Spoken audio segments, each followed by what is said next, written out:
आप देख रहे हैं news network channel Jameel Shah के साथ।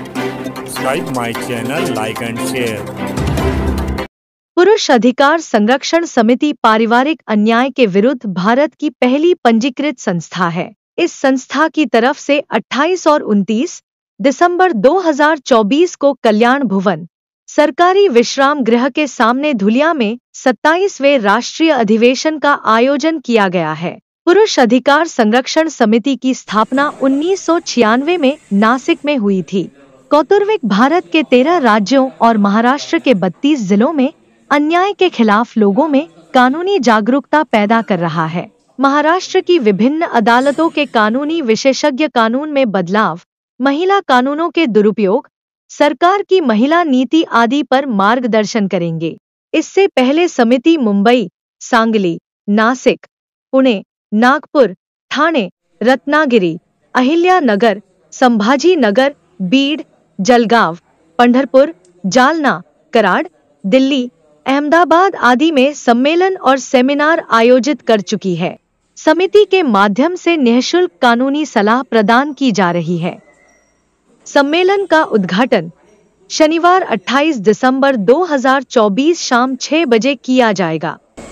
अशा पद्धतीने हा कार्यक्रम साहेबांनी सांगितल्याप्रमाणे होणार आहे। तर त्यासाठी आपण आपले प्रसिद्धीसाठी सदस्य माहिती द्यावी। मी पार्टीचं नाव घेणार नाही, परंतु या माध्यमातून माझे गुरुवर्य गिरी साहेबांनी अशा पद्धतीने न्याय दिला आहे की व्यक्ती आहे त्याच्या परिवारावर 498 डोमेस्टिक व्हायलन्स 125 आणि अनेक केसेस केलेल्या आहेत त्याला, आणि तिने विवाहही करून घेतलाय दुसरा, आणि त्याला म्हणते मी विवाह तुला करू बी देणार नाही आणि तुला डायव्होर्स पण देणार नाही। अशा परिस्थितीत करायचं काय? तर समोरचा व्यक्ती माझ्या समोर साहेबांकडे आला, न्याय पाहिजे। आता याच्या त्याची पाठीमागची पार्श्वभूमी जर बघितली तर तो म्हणला मला याच्या अगोदर ती व्यक्ती डायव्होर्सला तयार होती, 5 लाख दे।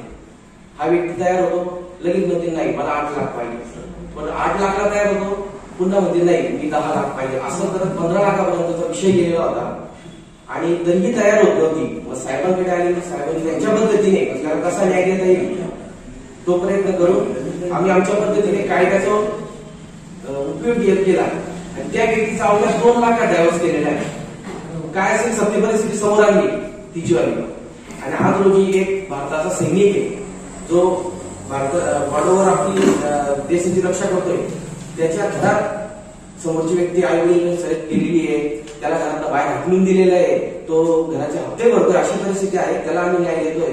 तर अशा पद्धतीने आपलं कामकाज चालू असतं। त्यात आता झालंय की अमरेश कुमारचं एक जजमेंट आलेलं आहे, त्या जजमेंटच्या अंतर्गत आता डायरेक्ट त्याला अटक करू शकत नाही। त्याचं महिला सेलला आपण बघितलं असेल, महिला सेलला त्याचं त्या ठिकाणी काउन्सिलिंग होतं, समुपदेशन होतं आणि त्याच्यातून ते मार्ग काढतात, आणि अशा केसेस होऊ नये असं म्हणजे ह्या अमरेश कुमारच्या जजमेंटमुळे आणि आमच्या ह्या पाठपुराव्यामुळे हे झालेलं आहे असं आम्ही सत्र ठेवलेलं आहे। त्यांचं एक समितीचा जिल्हाध्यक्ष म्हणून काम करतो। यापूर्वी विविध शहरांमध्ये हे अधिवेशन झालेलं आहे।